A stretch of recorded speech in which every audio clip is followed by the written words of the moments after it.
Ok, me passaram um tema que é uma armadilha. Aparentemente é um tema fácil, mas não é um tema fácil tratar das implicações da fé reformada para a igreja na atualidade. Nós vamos dividir a palestra em 3 blocos principais.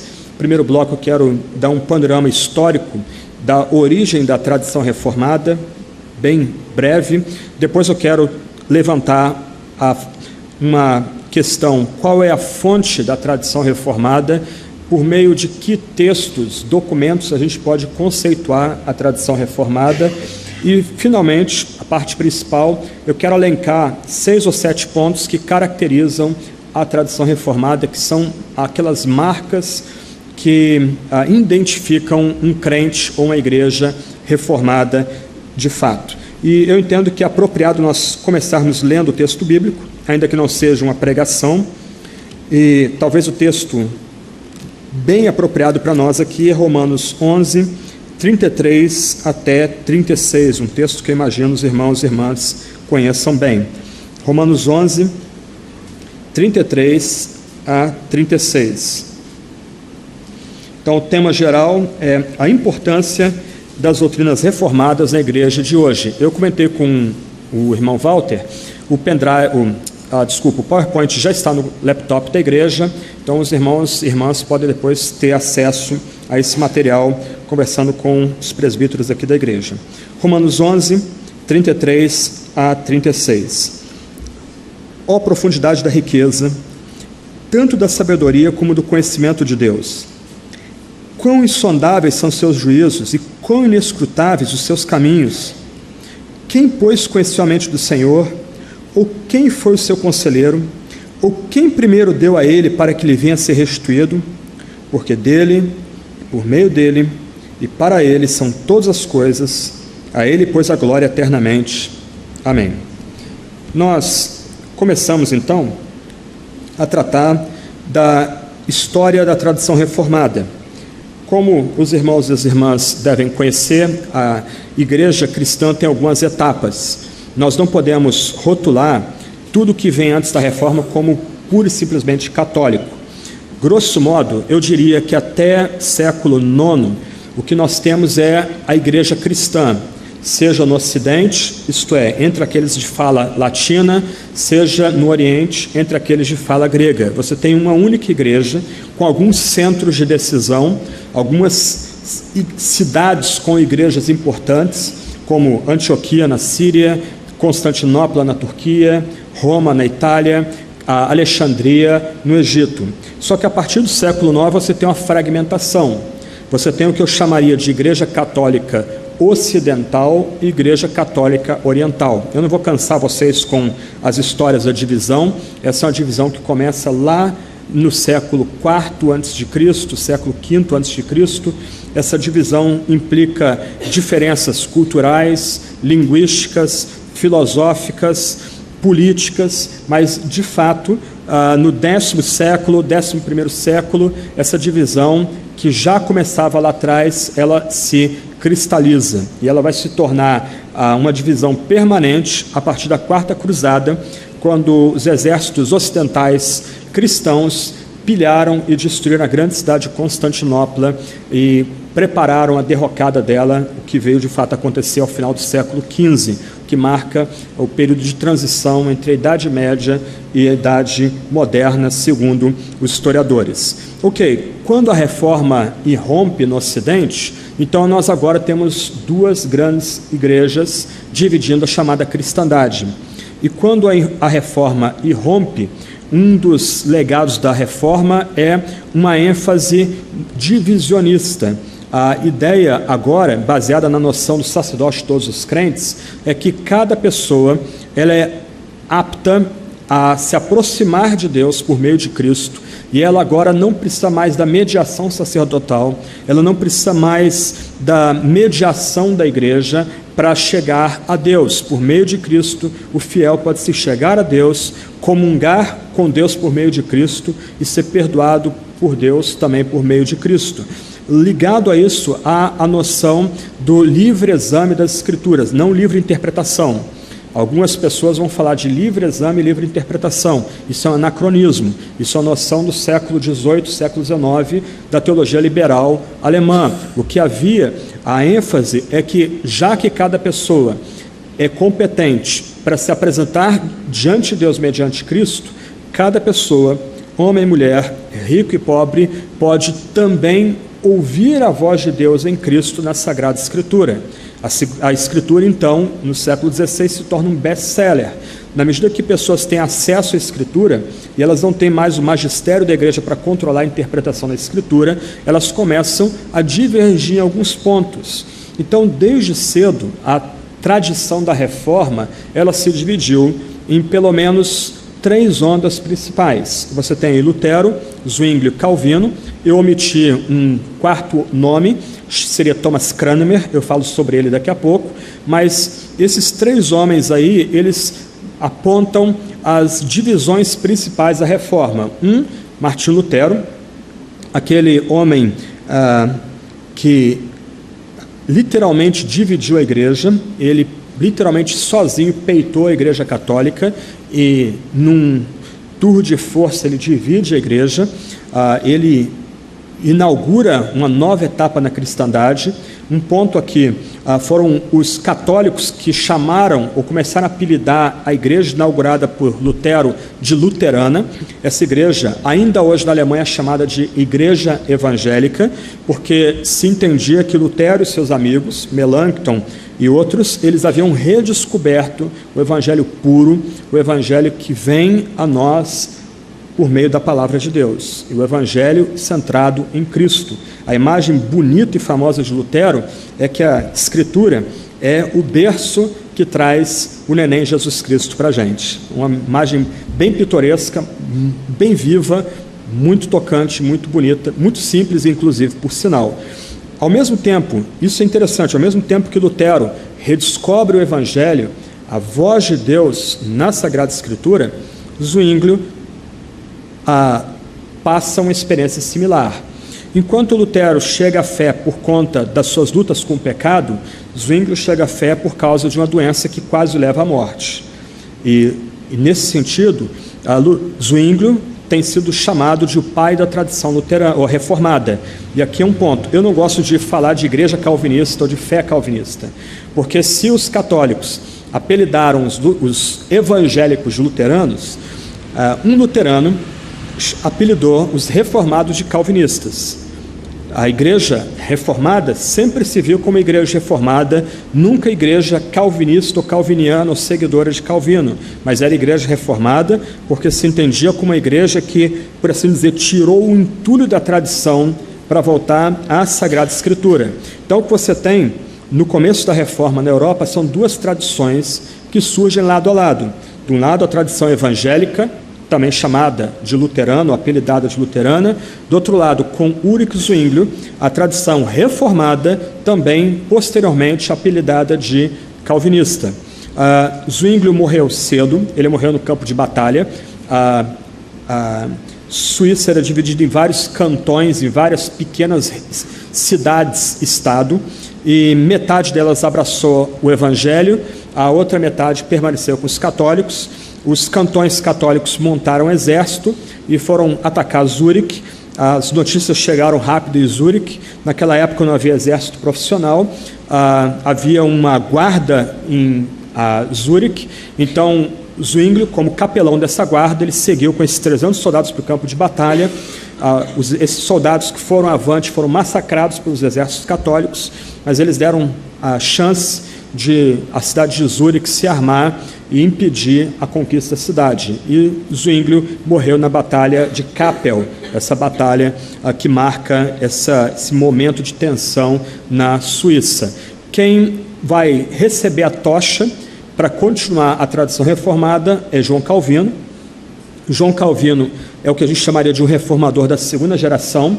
Quando ele surge no cenário, a reforma está em crise, a Igreja Católica está voltando a dominar algumas áreas que antes estavam abraçando a reforma, como o norte da Itália, Polônia, Hungria, e ela contra-ataca os reformados dessas áreas, e agora Calvino surge do cenário, sem estudo teológico, ele era um erudito na área de literatura e na área do direito. Ele não era formado em teologia, ele foi um autodidata, nunca foi ordenado ao ministério, mas ele escreveu talvez a principal obra de teologia daquele período, As Institutas da Religião Cristã, ou A Instrução da Religião Cristã, como uma tradução talvez mais contemporânea.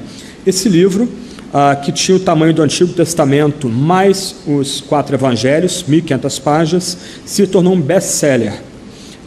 Os refugiados que saíam de Genebra para levar a fé reformada para o resto do mundo, costuravam a Bíblia de um lado dentro do casaco e as Institutas do outro lado do casaco, para não serem acossadas ou atacadas pelos católicos que estavam lutando contra a fé protestante. E Calvino é que não só dá uma sobrevida, mas leva a fé reformada a conquistar território como em Lutero e em Zwingli não tinha conquistado. Calvino torna a fé reformada um movimento internacional, inclusive chegando ao Brasil. Em 1555, Jean de Lery e alguns outros franceses, chamados huguenotes, vieram ao Brasil, especialmente ao Rio de Janeiro, a atual ilha de Villeganhon, antiga ilha Serigipe, lá no Rio de Janeiro, hoje é uma escola naval, e eles vieram ao Rio de Janeiro no intuito de achar um lugar, primeiro ponto, onde os crentes franceses pudessem cultuar a Deus livremente, sem a pressão do Estado, sem a perseguição do Estado. Segundo ponto, para evangelizar índios. E é muito legal ler o livro de Jean de Lery, o respeito que ele tem pelos índios do Brasil, o cuidado que ele tem de tentar falar dos salmos na linguagem que os índios possam entender, uma perspectiva bem diferente dos jesuítas e dos católicos que já estavam aqui. Infelizmente a missão não deu certo, os reformados foram traídos pelo próprio Villeganhon, então 3 anos depois a missão acabou de um fracasso até dramático, produzindo 5 primeiros mártires do protestantismo em toda a América.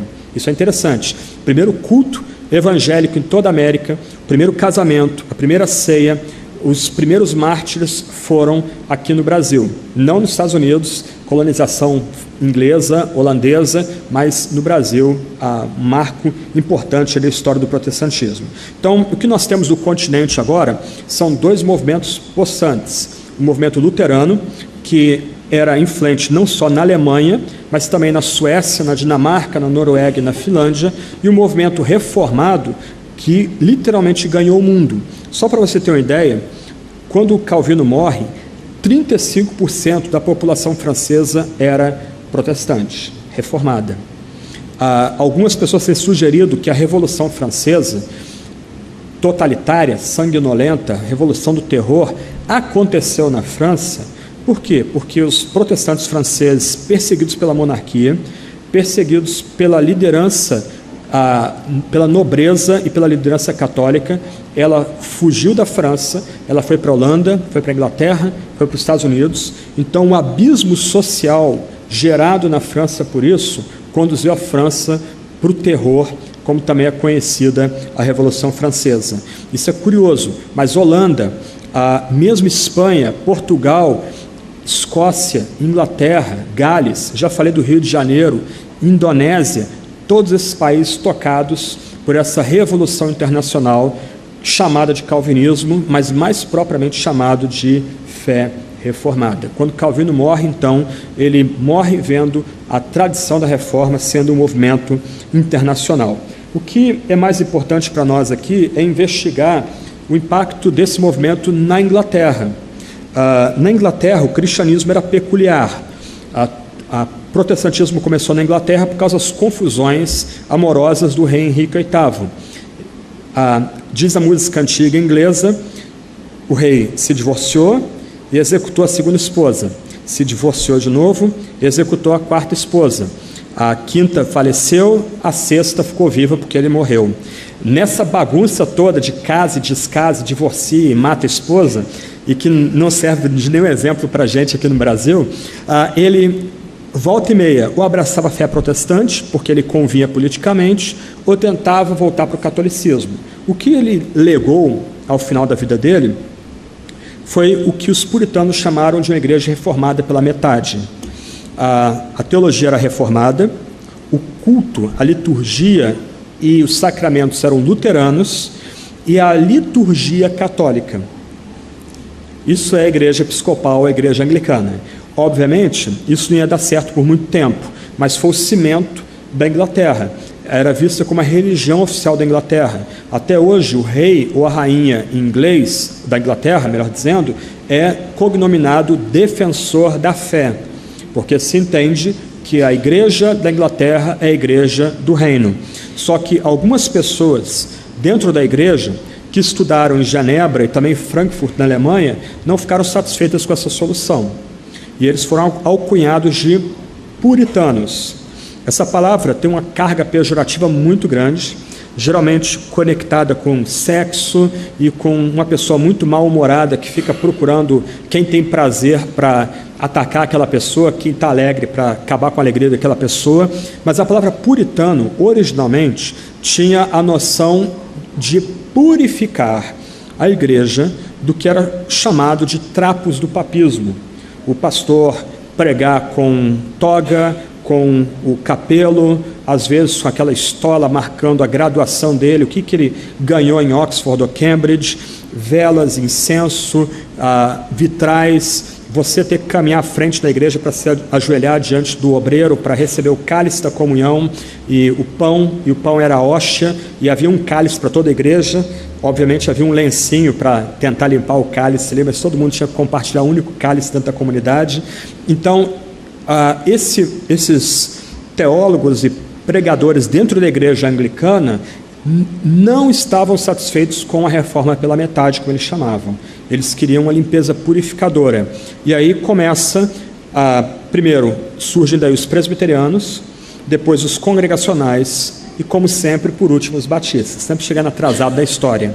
Mas eu estou me adiantando aí um pouquinho. Eu destaquei aí William Perkins no canto esquerdo.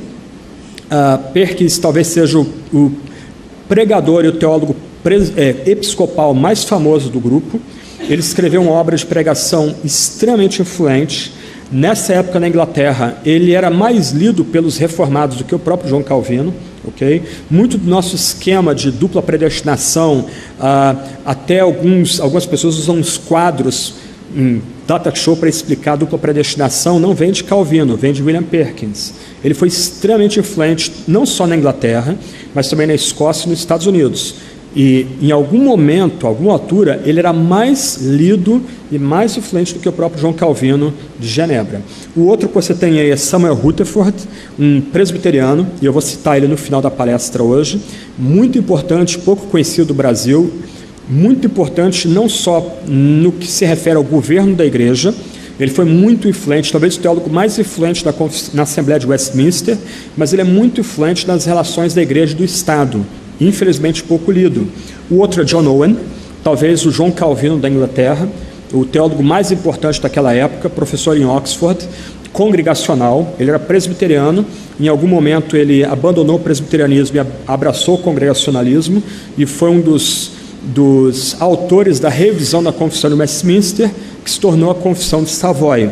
E por último, John Bunyan, sublime latoeiro, batista, autor do Peregrino e Cristiana, a continuação, talvez o livro mais influente de fala inglesa, e junto com a Imitação de Cristo, os dois livros cristãos, fora a Bíblia, mais lidos e mais publicados em toda a história da igreja.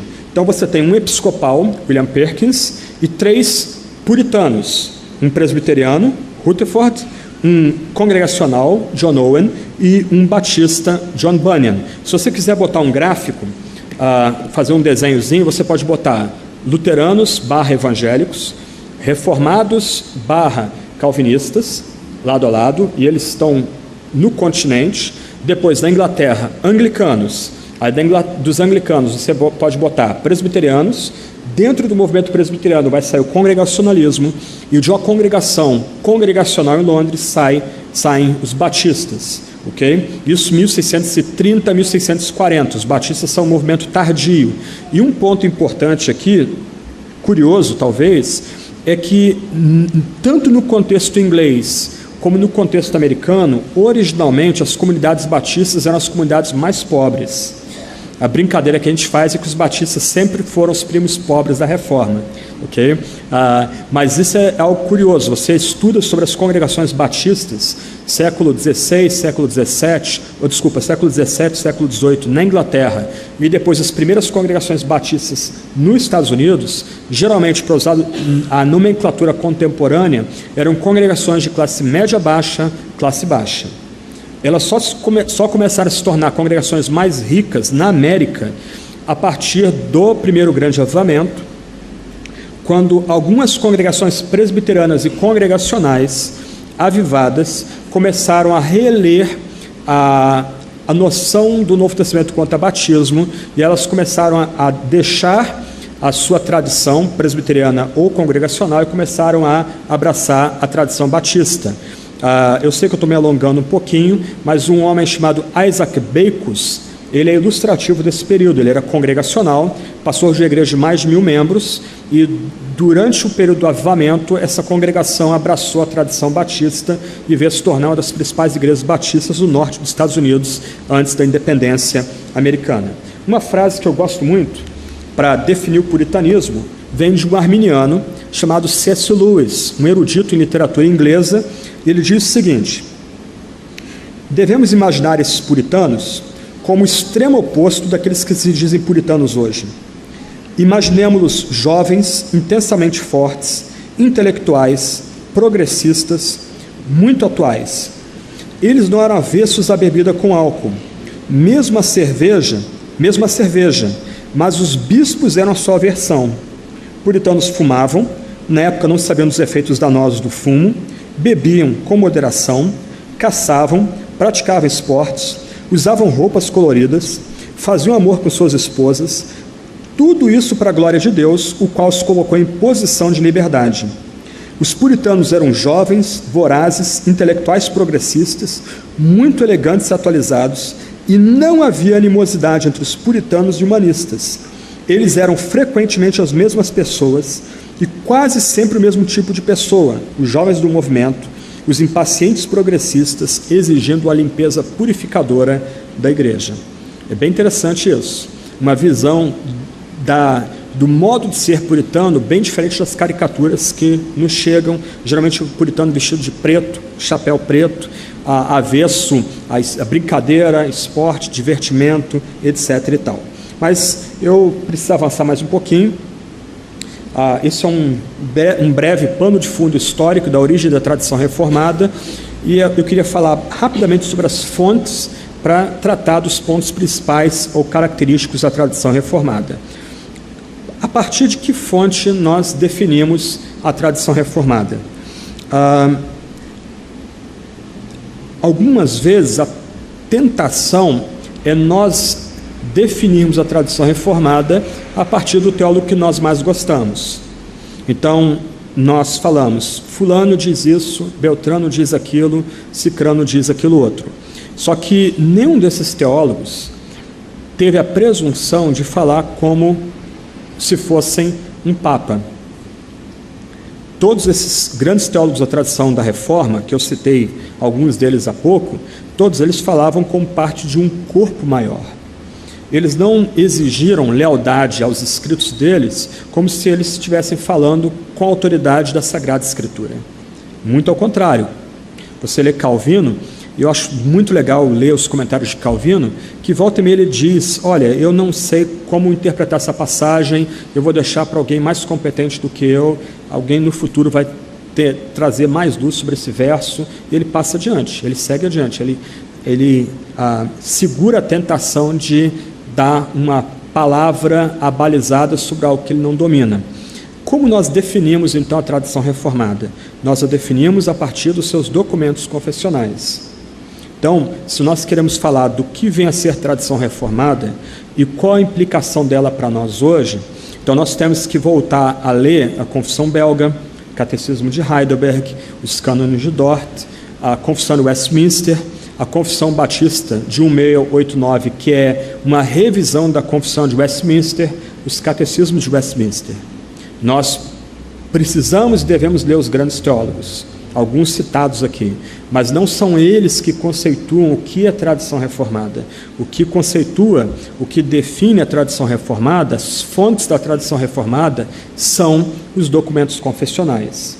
Uma crise para nós batistas é que, especialmente aqueles oriundos da Convenção Batista Brasileira, nós fomos educados com a noção de que nem um credo, só a Bíblia. Isso parece muito crente, muito espiritual, mas é profundamente enganoso. A tradição batista, desde as suas origens, é confessional. Aliás, tanto o Antigo como o Novo Testamento exigem de nós uma resposta confessional. Então, se nós queremos entender o que é a tradição reformada, se nós queremos conceituar o que é a tradição reformada, se a gente quer dar um toque de bom humor e de alegria aos nossos debates internos, sem absolutizar os nossos teólogos prediletos, a gente não só tem que conhecer as confissões de fé, mas a gente tem que saber que, no final, são essas confissões de fé que não são igualadas à Sagrada Escritura, mas são intérpretes e lutam para ser intérpretes fiéis à Sagrada Escritura. São essas confissões que são a baliza do nosso debate. A gente pode ter divergência interna, espera-se que essa divergência seja uma divergência dentro da família reformada com bom humor, uma divergência com alegria, mas, no final, o nosso limite, as balizas que marcam a nossa interpretação e definição do que vem a ser a tradição reformada, são as confissões de fé históricas. Então, posto isso, quais são os principais temas da tradição reformada? Obviamente, o primeiro tema, e o mais importante, é a autoridade das Escrituras, a autoridade da Sagrada Escritura, da Palavra de Deus. Vocês sabem que um lema da Reforma é sola Scriptura, somente a Escritura. Desde cedo, a fé evangélica e reformada enfatizou que a Escritura é o lugar onde Deus vem a nós, onde Deus se dirige a nós, onde Deus fala a nós e a todos nós juntos. Então, eu estou usando duas palavrinhas aí. A tradição da Reforma afirmou a autoridade da Sagrada Escritura. Quando nós lemos a Escritura, Deus mesmo fala. E Deus mesmo fala a todos nós. Qualquer um aqui pode ouvir a voz de Deus na Sagrada Escritura. A gente não precisa de novas revelações, nós não precisamos de magistério, nós não precisamos de teólogos. Antes, Deus fala a todos nós juntos pela Sagrada Escritura, e nós precisamos uns dos outros para ouvir a voz de Deus na Sagrada Escritura. E essa Escritura, ela é suficiente. A tradição é importante, a experiência é importante, a razão é importante, mas essas três esferas estão subordinadas à Escritura. Elas não julgam a Escritura, mas elas são julgadas pela Sagrada Escritura. Se há outras revelações, a parte da Escritura, então a Escritura não é suficiente, logo ela não é mais necessária. Por isso que alguns anabatistas na Reforma começaram a rejeitar a Escritura. Eles diziam, uma ala pelo menos do movimento anabatista, que vocês já devem ter ouvido esse tipo de afirmação: a letra mata, mas o Espírito vivifica. Então, a ideia é que a Escritura é um testemunho do que Deus fez e falou no passado. O que nós precisamos é que Deus venha nos falar agora, de forma imediata, no coração e na mente. Lutero chamou esse tipo de anabatista de Schwarmers, uma espécie de porco selvagem. Lutero conseguia algumas vezes ser bem grosseiro e bem duro nas suas polêmicas, mas ele não tinha nenhuma paciência com esse tipo de super espiritualidade. Se você notar, é uma super espiritualidade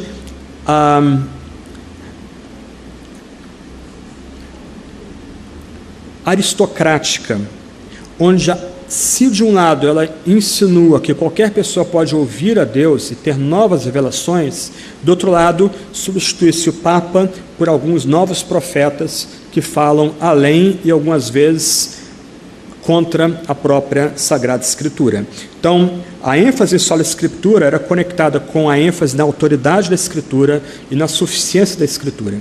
Não há que se buscar outras fontes de revelação, porque Deus fala a nós na Sagrada Escritura, e qualquer pessoa pode ouvir a voz de Deus mergulhando, estudando com afinco a Sagrada Escritura. A Confissão de Westminster de forma bem bacana, diz: todo o conselho de Deus, concernente às coisas necessárias para a glória dele e para a salvação, fé e vida do homem, ou é expressamente declarado na Escritura, ou pode ser lógica e claramente deduzido dela. A Escritura nada se acrescentará em tempo algum, nem por novas revelações, supostamente do Espírito, nem por tradição dos homens. A experiência é importante, a tradição é importante, a razão é importante, mas no final a Escritura julga essas esferas. Todas as esferas estão debaixo do julgamento da Sagrada Escritura. O ponto aqui, e nós hoje perdemos isso de vista, é: a tradição reformada estava em luta com o catolicismo de um lado, contra anabatistas do outro lado, isto é, contra gente que se fiava na tradição de um lado, contra pessoas que confiavam na experiência do outro lado. Contra a esquerda e a direita, a tradição reformada afirmou a primazia, a suficiência, a autoridade da Sagrada Escritura. Irmãos e irmãs, isso pode parecer um pouco distante para a gente, meio desconectado de nós aqui, mas lembra da música do Nirvana, Isso Cheira a Espírito Adolescente? A ideia aqui é adolescente rebelde. A tradição reformada é rebelde. A ideia é: Deus fala a nós, o Rei, o Supremo, Soberano, Criador de todas as coisas, fala a nós.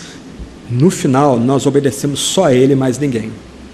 Os puritanos tinham um ditado que eu gosto muito: se Deus joga um alfinete no chão e me manda pegar aquele alfinete, eu vou me abaixar e pego aquele alfinete, mas não pego nenhum alfinete que os homens jogaram no chão para que eu apanhe.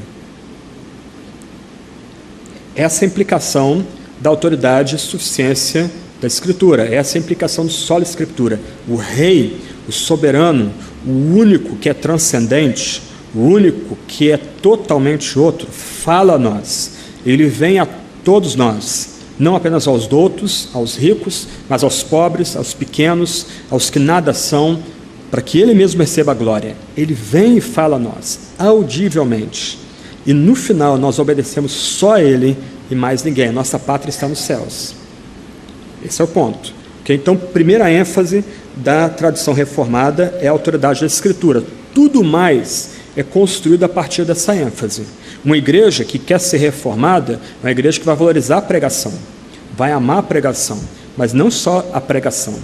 Vai amar cantar e falar com salmos, hinos e cânticos espirituais, de tal forma que a gente seja cheio do Espírito, de tal forma que Cristo seja formado entre nós. Essa igreja da reforma, ou essa igreja reformada, vai priorizar a Sagrada Escritura em tudo que ela faz. Grupos pequenos, Sagrada Escritura. Não autoajuda, mas Sagrada Escritura. A reunião de estudo bíblico, ok, vamos checar se a confissão é bíblica, é radicalmente bíblica, todo mundo de Bíblia aberta.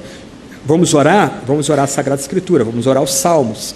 A Escritura permeando tudo que uma comunidade faz, se essa comunidade é a comunidade de fato da reforma. Esse é o primeiro ponto. Segundo ponto, mais óbvio, ou tão óbvio quanto, a ênfase na soberania de Deus. O ponto que algumas vezes confunde alguns, não é que a soberania de Deus seja o principal atributo de Deus para a tradição da reforma e para os escritos confessionais da reforma. Deus é um ser simples, logo, seus atributos em simplicidade estão todos juntos. O amor de Deus é soberano, a santidade de Deus é soberana, a justiça, a retidão de Deus é soberana, a soberania é amorosa, a soberania é livre, a soberania é santa, e etc, etc. Mas, do outro lado, a noção da tradição da reforma é que Deus é adorado, de fato, como aquele que é rei. Uma implicação política aqui, que eu vou voltar a esse ponto. Crentes de verdade, especialmente reformados, não toleram a noção da transcendência do Estado ou do partido. Crentes, especialmente reformados, que creem no Deus Rei, no Deus soberano, eles não vão votar num político porque ele é forte, macho, dá soco na mesa, ele é a solução. Finalmente, ele é o caçador de marajás, ele vai resolver o Brasil. Getúlio Vargas, Collor, Lula. e outros. O crente, mas especialmente o reformado, aquele que é imbuído da noção de que Deus é rei, sabe que só Deus é transcendente. A noção alemã da transcendência do Estado ou do partido vai ser considerada idolátrica pelo crente, especialmente pelo crente reformado. O crente reformado entende que só Deus é soberano, só Deus é rei. Mas a tradição reformada não lida com isso apenas no nível intelectual. A tradição reformada entende que o fiel, o crente, tem que ter um senso de beleza, de apreciação pelo Deus rei, pelo Deus soberano. Isso é mais do que uma mera noção de que Deus comanda a história, decreta a história, se você preferir, é soberano. Não, é um senso de beleza, de encantamento, que o Deus que criou os céus e terra os preserva e os sustenta. Aí a noção de providência divina também. Então, uma congregação reformada é uma congregação que vai ter uma abertura para, mesmo no culto, ao ouvir que Deus é rei, que Deus cuida, que Deus sustenta, que Deus triunfa, dá aleluia e dá amém e dá glória a Deus. A tradição reformada entende que a nossa aproximação dessas doutrinas não é meramente intelectual, mas fundamentalmente afetiva. E talvez o grande teólogo nessa área é Jonathan Edwards. Há um senso de beleza em quem Deus é. Não há um fio de cabelo que caia da nossa cabeça se não for por ordem desse Deus. Ele cuida da gente com mais precisão do que os próprios lírios no campo. Então, essa noção da soberania divina não é uma noção meramente intelectual. Quando um jovem, um adulto, alguém dentro da tradição reformada se aproxima dessa doutrina apenas por um viés intelectual, ele vai acabar no hipercalvinismo, que mata a tradição reformada, que é feio, embrutece a tradição reformada. Mas um reformado, de fato, ele se aproxima dessa doutrina não porque ela o satisfaz intelectualmente, e ela satisfaz, mas porque ela o imbui de um senso estético. Não há ser mais belo do que Deus. Ele é o rei. Nada no universo ocorre se não for pela soberana vontade dele. E esse Deus que é rei, ele opera com tal potência que até mesmo nossas escolhas morais, as quais nós respondemos, nós somos responsáveis por ela, acontecem segundo essa santa vontade, essa absoluta vontade. A tradição reformada, então, tem esse senso de encanto com a majestade de Deus que permeia céus e terra. A tradição reformada, indo um pouco além, não é estranha à boa criação divina. Antes, o verdadeiro reformado, alimentado pela Sagrada Escritura e interpretando a Sagrada Escritura por meio de suas confissões de fé, ele tem um senso de apreciação pela boa criação divina. É muito legal, lendo as Institutas, Calvino era sisudo, ele vivia para escrever.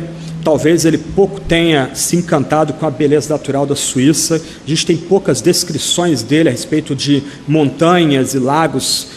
A Suíça é cheio disso, mas, do outro lado, ele escreve no volume 2 das Institutas: quando você comer um bom prato de comida, ou beber uma taça de vinho gostoso, dê graças, porque Deus criou esse alimento, Deus criou essa bebida para o seu prazer, para o seu deleite.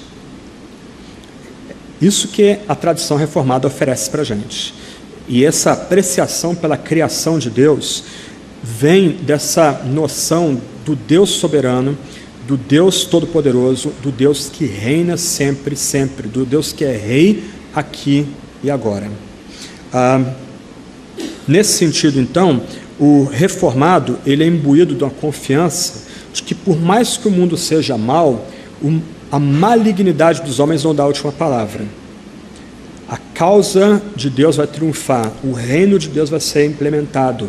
Então, o crente reformado nunca é desanimado, nunca é melancólico, nunca se desespera, nunca tem uma apreciação pelo quanto pior melhor, porque ele sabe que no final a causa de Deus vai triunfar. Quase pós-milenismo, né? quase. Eu queria ser. Talvez uma hora eu me convença, mas a noção aqui é que Deus permanece no comando de todas as coisas. Ele é rei. E aqui a gente tem que tomar um cuidadinho aqui. Alguns cristãos de orientação mais esquerdista, marxista, falam muito do reino de Deus. Só que é um reino sem rei. Experimenta falar de reinado perto deles ou de rei. Esses crentes têm urticária, coceiras severas, alergias intensas, porque eles são tão esquerdistas, tão marxistas, que Deus é amigo, Deus é companheiro, cresce com a gente, mas Deus não reina. Deus é soberano. Como é possível falar de um reino sem rei? Como é possível ter esperança de que um reino será implantado se não há um rei no controle do universo? Aí, de forma meio cavalo de Troia, eles tiram o rei e colocam partido, ou colocam governo, ou colocam líder fortão, o líder messiânico. Mas para a tradição reformada, nós adoramos só a Deus, nós confiamos somente no reino, nós não temos esperança nos políticos, nós não temos esperança em partidos políticos ou na esquerda ou na direita, nós esperamos a nossa pátria que está nos céus, nós esperamos novos céus, nova terra, que será de fato implantada pelo grande rei, para aquele que reina agora e sempre. Ok, esse é o segundo ponto. Terceiro ponto.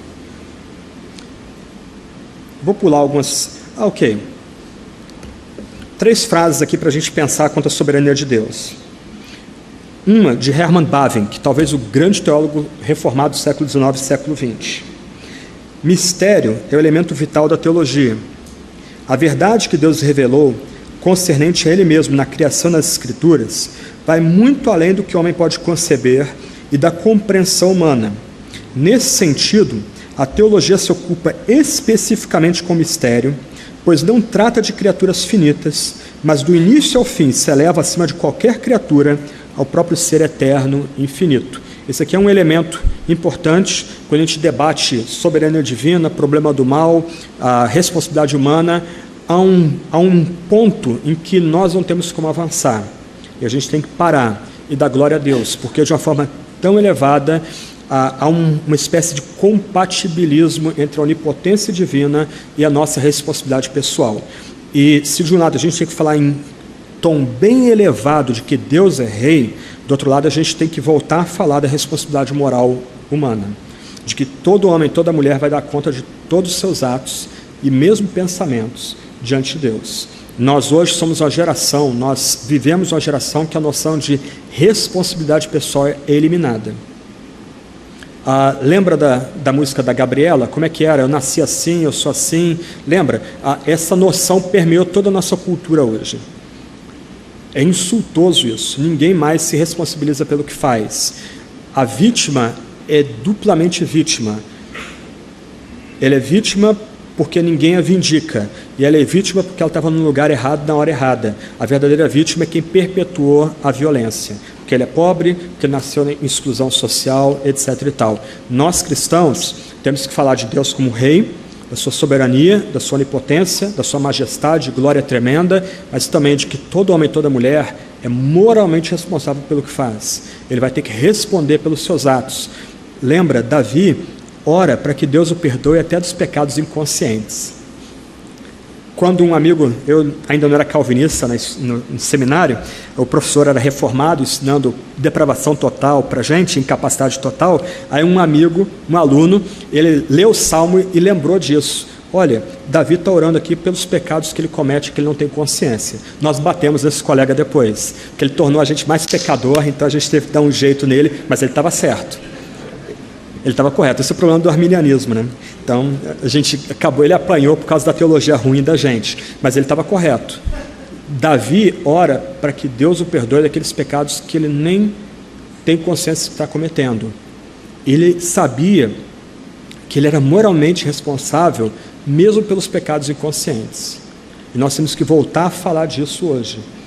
Nós pecamos por nossa livre escolha depravada.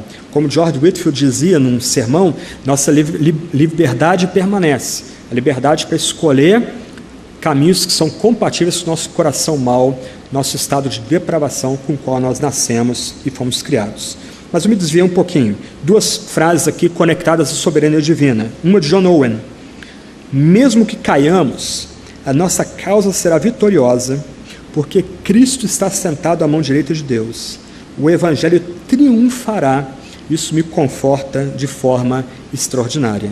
E James Henwick, antes de ser executado pelos episcopais, ele era presbiteriano, ele disse o seguinte: tem havido dias gloriosos e grandiosos do Evangelho nessa terra, Escócia, mas eles serão nada em comparação àquilo que haverá no futuro. Esse tipo de confiança só é alcançado por aqueles que creem, confiam e descansam num Deus que é Rei, que é soberano. Outro ponto aí. A tradição reformada entende que é necessário fazer uma correta distinção entre lei e evangelho. Para a tradição reformada, o Antigo Testamento não é lei e o Novo Testamento é evangelho. Antes, a lei e o evangelho permeiam toda a Sagrada Escritura. E a lei refere-se a Deus, sua santidade, sua retidão, sua ira. A lei reflete quem Deus é, e a lei, por outro lado, reflete quem nós éramos sem Cristo. A lei lembra que todos nós estávamos danados, todos nós éramos pecadores, todos nós éramos idólatras, fabricando ídolos mudos na nossa mente, dinheiro, sexo, poder, etc. e tal. Todos nós éramos cobiçosos.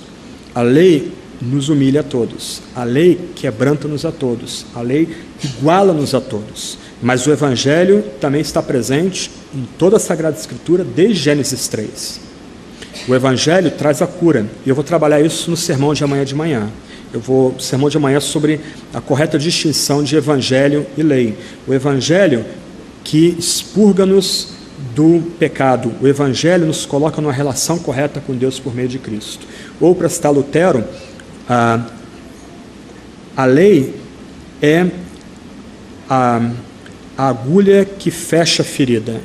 O Evangelho é aquela cordinha, né? Os médicos podem falar melhor aí, que vem junto com a agulhazinha e vem fechando a ferida para que ela cicatrize e para que ela seja curada. Então o Evangelho, a lei machuca, mas o Evangelho é que traz a cura. A lei é o aio, professor Severo. O Evangelho é que nos ensina de forma cabal, de forma completa, que tudo que nós precisamos para entrar na relação correta com Deus foi feito por meio de Cristo. Mas nisso luteranos e reformados concordam. O que os reformados acrescentaram foi que, uma vez justificado, o cristão tem prazer em cumprir os mandamentos. O cristão tem alegria em cumprir os mandamentos, não como uma forma de agradar a Deus, ou uma forma, melhor dizendo, de alcançar o favor divino, mas como resposta grata ao que Deus fez na cruz do Calvário. Então, a lei teria uma dupla função, pelo menos uma dupla função para a tradição reformada. De um lado, a lei dada no Sinai, os 10 mandamentos, humilharia o cristão, humilharia o pecador, igualaria todos, homens e mulheres, e revelaria o pecado no coração desses homens e mulheres. Lembra do encontro de Jesus com o jovem rico? O jovem rico literalmente bajula Jesus: bom mestre, que hei de fazer para herdar a vida eterna? Aí Jesus diz: bom só que é Deus. Você cumpre os mandamentos? Aí o jovem moralista, legalista: hoje, né, deu de corintiano, hoje vou me dar bem. Quem lembra de quarta-feira entende. Aí ele começa a recitar o que ele fazia. Aí o que Jesus vira para ele e diz: ok, pega todos os seus bens, vende, dá para os pobres e me segue. Jesus está ensinando a teologia da pobreza ali. O que Jesus está fazendo é usar a lei moral como um bisturi para revelar que aquele jovem quebrou o primeiro mandamento, ou estava quebrando o 10º mandamento, ou quebrando os 2 mandamentos. Era idólatra e um cobiçoso. E o texto diz que o jovem foi embora triste, e Jesus o amou. Isso é interessante. Mas ele foi embora. O negócio foi tão escandaloso, tão surpreendente, que os discípulos viram para Jesus e perguntam: mestre, quem vai ser salvo então? E a resposta de Jesus é: aos homens isso é impossível,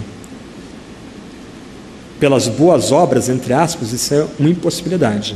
Então a tradição reformada, ela não vai colocar o Antigo Testamento contra o Novo Testamento. A tradição reformada não vai considerar o Novo Testamento como superior ao Antigo Testamento.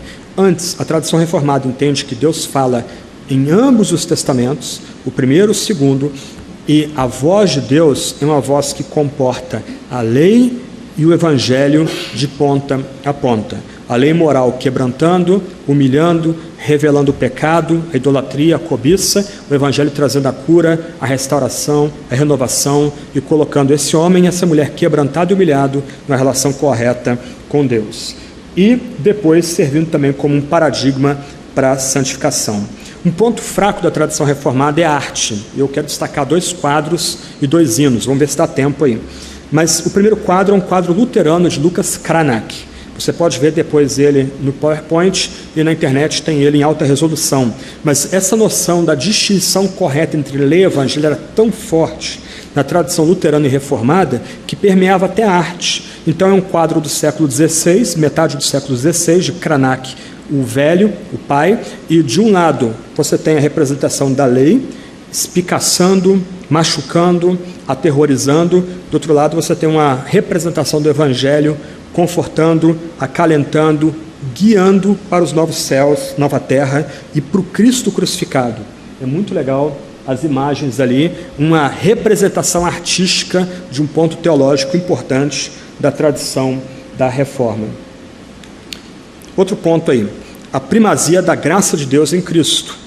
A tradição reformada vai enfatizar a invencibilidade, o triunfo da graça e o triunfo da beleza da graça.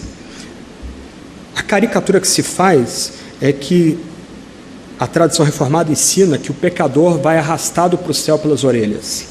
Só que essa é uma caricatura. A noção aqui é que o que Deus fez no Calvário, em Cristo, é tão belo, é tão bonito, que quando o Espírito Santo vem sobre o pecador e tira o coração de pedra e coloca um coração de carne, ilumina a mente desse pecador, quebra aquelas bolas de escravidão ao mundo, à carne, ao diabo, e tira as escamas de pecado que nos cegavam, a gente olha para a cruz e a gente abraça a cruz, porque não há nada mais belo do que Deus em Cristo reconciliando consigo mesmo o mundo no Calvário. Então a tradição reformada vai afirmar não só a primazia da graça, mas a beleza da graça. O crente reformado, a tradição reformada, ela é encantada com a graça. Nós falamos dos 5 pontos do calvinismo, e a gente tem que falar dos 5 pontos do calvinismo. Eles são balizas, eles são importantes. Depravação total, eleição incondicional, a expiação particular ou eficaz, a graça irresistível, a perseverança dos santos. Mas nós falamos dessas doutrinas dentro do escopo da tradição bíblica, da revelação bíblica. A gente não prega os chamados 5 pontos do calvinismo que não são de Calvino, esse é um ponto, mas nós os pregamos na medida que nós estamos expondo o texto bíblico afirmativamente. A gente coloca esses chamados 5 pontos dentro do escopo maior do cânon da Sagrada Escritura. Quando o cânon fala, quando o texto que nós estamos expondo fala, nós falamos, e falamos com muita força. Eles são importantes, mas eles são importantes porque eles preservam, eles protegem essa eficácia e beleza e poder que há na obra de Deus em Cristo no Calvário. Então, nesse sentido, é interessante, quando Paulo apresenta o seu evangelho para a igreja que ele não conhece, a igreja em Roma, a eleição vem em último lugar. Ele fala de pecado, ele fala de justificação, de reconciliação, da vida do Espírito, do papel da lei, do papel do Espírito, do batismo, da vida cristã. E aí entra a pergunta, por que nem todo ser humano alcança essa graça que Paulo está descrevendo? Aí ele entra com a resposta, por causa da soberania divina, porque Deus amou uns e aborreceu outros, amou os piores pecadores e aborreceu os orgulhosos.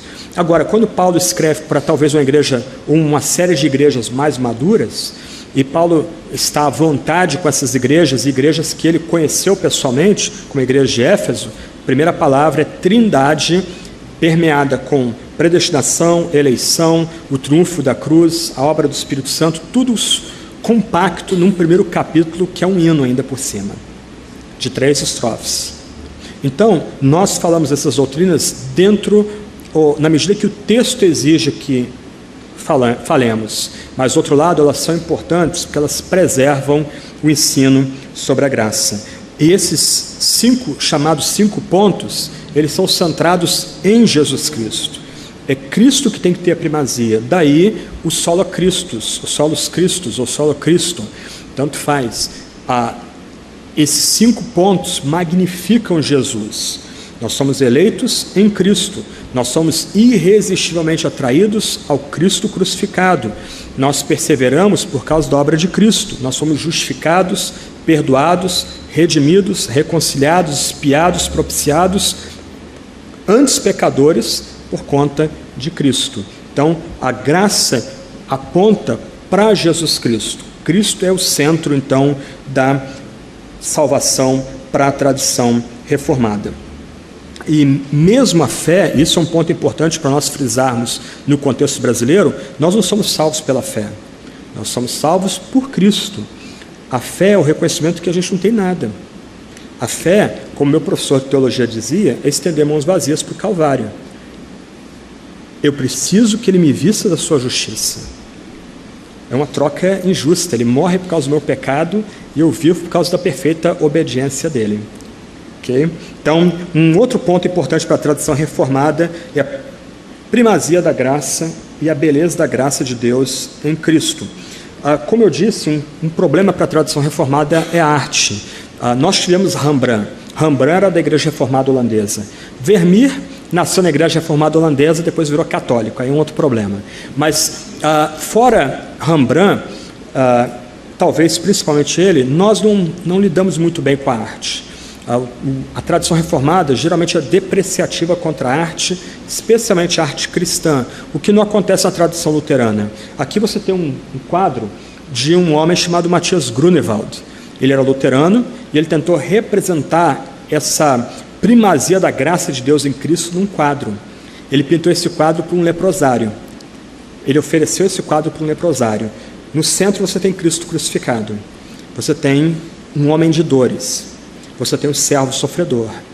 E lembra, esse quadro foi doado para um hospital para cuidar de gente leprosa. Não há nada bonito um homem leproso ou uma mulher leprosa. Não sei se você já viu imagens de gente leprosa, são imagens que ofendem a gente. São imagens muito duras. Só que qual é o ponto? Lembra, nós estamos falando da primazia de Deus em Cristo, o encanto que a obra de Deus em Cristo tem que ter para a tradição reformada. O homem de dores se identifica com os leprosos. Se você olhar depois o quadro com detalhes, Jesus está todo ferido. E se você ler com atenção os relatos da via dolorosa em Mateus, Marcos, Lucas, você vai ver que o que Jesus recebeu na sua carne não foi brincadeira. Não era brincadeira. De um lado, então, você tem Maria sendo apoiada por João, o discípulo amado. Você tem aqui, de um lado, uma representação visível, palpável da real humanidade de Cristo. A morte de Cristo gera ofensa, gera escândalo, gera dor. E no cantinho ali você tem a mirra, que é amarga, presente que nosso Salvador ganhou de um dos magos do Oriente. Do outro lado, você tem uma representação da divindade de Cristo e do sacrifício de Jesus com o carneirinho e com o cálice, onde Jesus bebe o cálice da ira de Deus.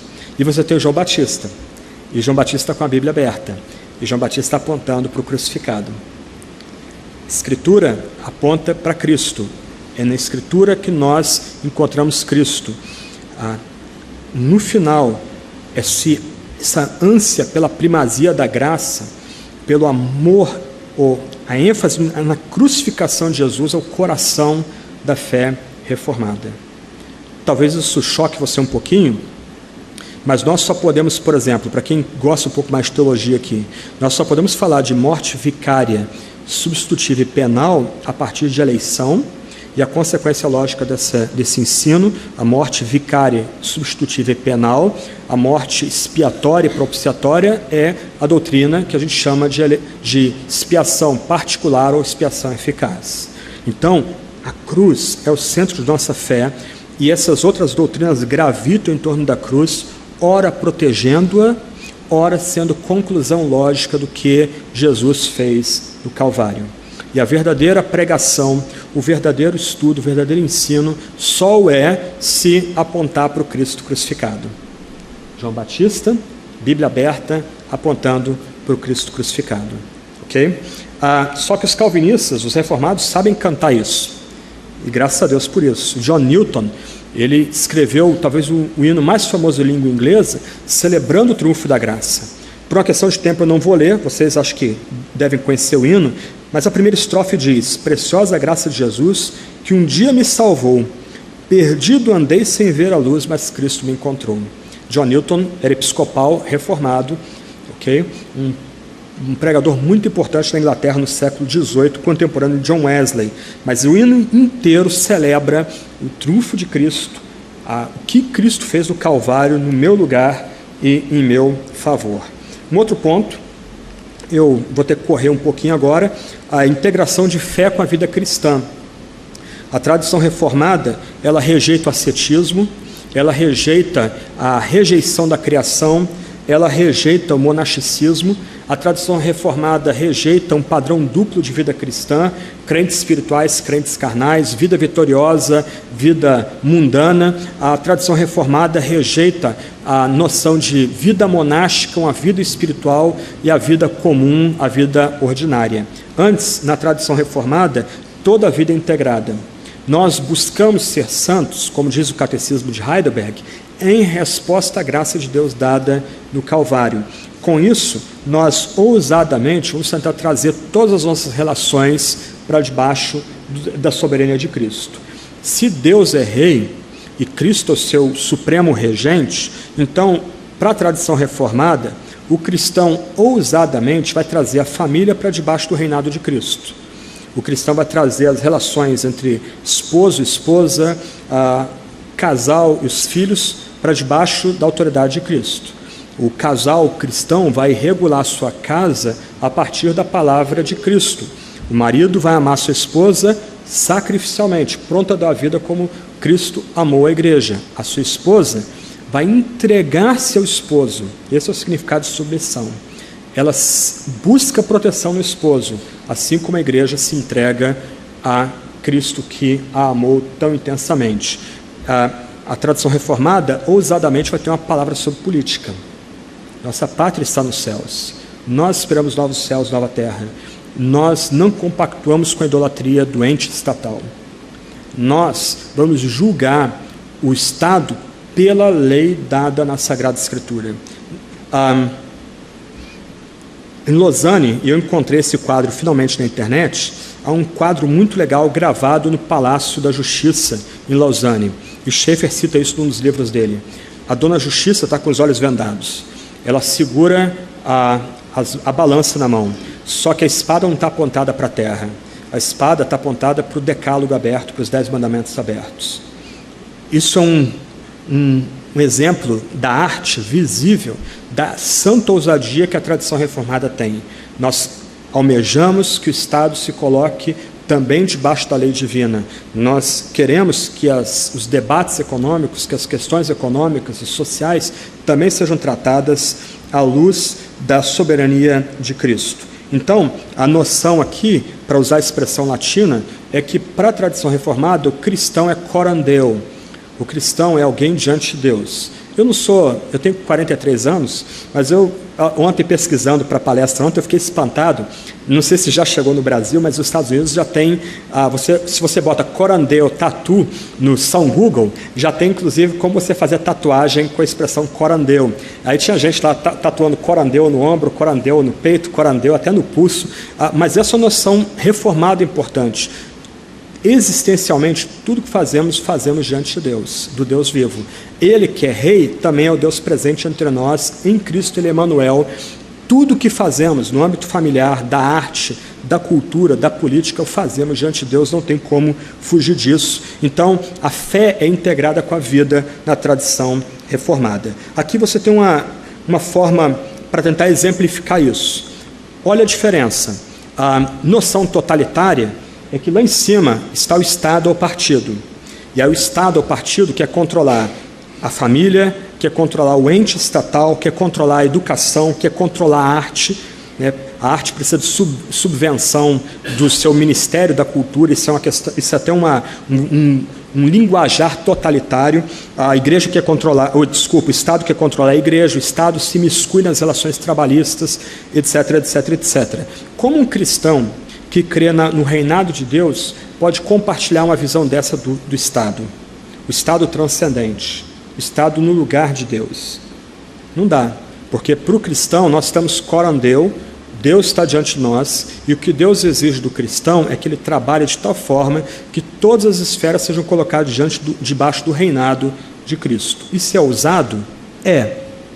Mas, em alguns momentos da história isso foi alcançado. Não no nível ideal, mas chegou bem perto. Pensa na Revolução Americana, pensa na Holanda no século XIX, final do século XIX, começo do século XX, quando um outro reformado importante chamado Abraham Kuyper, brincavam chamando ele de Abraham o Grande, se tornou o primeiro-ministro da Holanda. Ele tentou implantar uma visão cristã da sociedade. Ele tentou trazer toda a sociedade para debaixo do cristianismo, e não por meio da pregação, mas por implementar uma visão política e econômica que em alguma medida refletisse valores que pudesse vir da Sagrada Escritura. A noção ousada é que se Deus é rei, nós temos que ver o reinado dele em alguma medida já nessa etapa da vida, ainda que a gente espere que esse reinado se concretize de forma cabal, final, nos novos céus, nova terra. Outro ponto, a busca pela igreja verdadeira. O meu tempo estourou. Mas, em linhas gerais, a igreja verdadeira para a tradição reformada não é determinada pelo edifício, não é determinada pelo tamanho, mas a igreja verdadeira é aquela igreja onde a pura palavra de Deus é pregada, e aqui um desafio para nós batistas, onde os sacramentos do batismo e da ceia são realizados com absoluta seriedade. O batismo como aquele rito de entrada, não na igreja ou na denominação, mas um rito de entrada no reino, e a ceia como aquele sacramento da permanência. Os irmãos ali já gostaram. Eu preciso confessar que eu sou um batista muito pouco convicto, ok? Então me tolerem um pouquinho. Eu sou um batisteriano, um presbiterobatista, alguma coisa. Se existe um bicho desse, então eu estou por aí. Mas a noção reformada é que a igreja verdadeira é caracterizada pela pregação da pura palavra de Deus e pela ministração correta, séria do batismo e da ceia. Puxa, o ponto é, essas três marcas são comunitárias. Essas três marcas lembram que a vida cristã, o clímax da vida cristã é essencialmente comunitário. Essas três marcas lembram que para a tradição reformada não existe crente solitário, crente só em casa, a igreja em casa. A tradição reformada lembra que o Espírito Santo vem por meio desses três sinais. A gente não encontra o Espírito Santo no monte, a gente não encontra o Espírito Santo dentro de casa, no nosso quarto, mas o Espírito Santo vem a nós por meio da pregação da pura palavra de Deus. O Espírito Santo vem a nós pela correta aplicação do batismo e da ceia. Eu realmente não tenho tempo para desenvolver esse ponto, mas se de um lado isso caracteriza a igreja verdadeira, do outro lado os cristãos alimentados para essa igreja verdadeira são chamados a fazer o bem a todos, mas especialmente aos domésticos da fé. Aqui a gente deve distinguir o papel da igreja e o papel do cristão. Não é papel da igreja minorar o sofrimento do mundo, não é papel da igreja virar uma ONG piedosa, mas é papel da igreja permanecer igreja, e se essa igreja é a igreja da palavra e dos sacramentos, Deus vai levantar entre os cristãos pessoas com peso pela cultura, um peso pela sociedade. Esses cristãos vão se conectar, criar ONG, OCIP, alguma sociedade voluntária para minorar os sofrimentos lá fora. Ok. Último ponto. Conectado a isso aí, o cristão reformado entende que toda tirania, todo governo, todo partido que se percebe transcendente é idolatria. Então, um lema da tradição reformada é: rebelião aos tiranos é obediência a Deus. Outro lema da tradição reformada: taxação sem representação é tirania. O que vem a ser taxação? A cobrança de impostos sem a representação democrática, republicana, é tirania. Isso é muito forte na cultura anglo-saxã. Se você não tem acesso livre ao seu deputado, ao seu vereador, ao seu senador, e do outro lado você paga aí quase 38% de impostos, de tudo que você ganha de impostos para o Estado, porque você vive num regime tirânico. Isso é intensamente reformado. Os reformados, a tradição reformada, tem uma palavra para dar também para os embates políticos e sociais. Então, o reformado, ele não tolera a tirania. O reformado, ele não vende a sua consciência ao Estado. O reformado não defende o Estado ao mesmo tempo que está recebendo algum tipo de subvenção estatal. Antes, o reformado adora só o Deus Rei, presta vassalagem só ao Deus Rei e não tolera nenhum partido, nenhum político, nenhum ente estatal que queira competir com Deus soberano. Então, o cristão é apto a derrubar o Estado quando o Estado é iníquo. Uma ilustração para encerrar. A Revolução Americana começou com presbiterianos e congregacionais. Começou por causa de cobrança excessiva de impostos nas 13 colônias americanas. A noção é que o império só poderia cobrar impostos se o império investisse em igual medida nas colônias.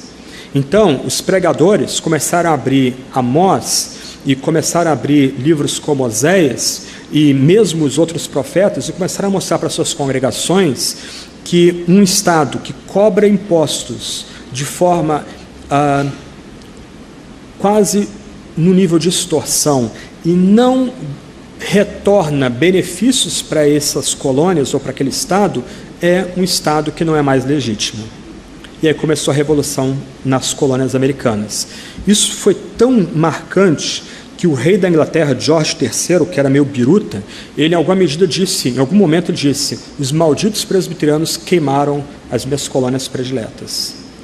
Eles as colocaram de pernas para o ar. Se você ler a Constituição americana, ela é presbiteriana. Toda a noção de divisão de poderes, de eleições indiretas, ela é presbiteral. A noção é que nem o povo, nem o governo tem todo o poder, tem toda a primazia, o poder é dividido entre eles. De onde veio isso? Da tradição reformada, que começa com a noção da transcendência de Deus, do reinado de Deus, da soberania e da onipotência de Deus. Então, a tradição reformada não só desafia, como também destitui os tiranos. Só para uma outra ilustração, é interessante, a gente geralmente conecta a rejeição de reis, do direito divino dos reis, com a Revolução Francesa. Só que 100 anos antes, um rei foi decapitado na Europa. Foi Carlos I. Ele foi decapitado por puritanos. No documento tem o nome de Oliver Cromwell, congregacional, John Milton, outro congregacional. Eles assinaram um documento para decapitar Carlos I. Por quê? Porque ele era anglicano ou enamorado com os católicos? Não, por lesa pátria, crime de lesa pátria. Porque ele traiu o Commonwealth, porque ele traiu o império, ele traiu o seu reinado, ele foi além do reinado, querendo trazer tropas francesas para voltar a ser rei na Inglaterra. Ele foi decapitado.